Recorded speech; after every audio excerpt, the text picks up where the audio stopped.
தென்றல் வந்து தீண்டும் போது என்ன வண்ணமோ மனசுல,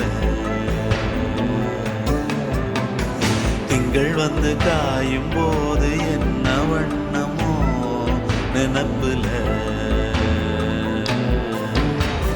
வந்து வந்து போகுதம்மா எண்ணம் எல்லாம் வண்ணமம்மா, எண்ணங்களுக்கு ஏத்தபடி வண்ணம் எல்லாம் மாறுமம்மா.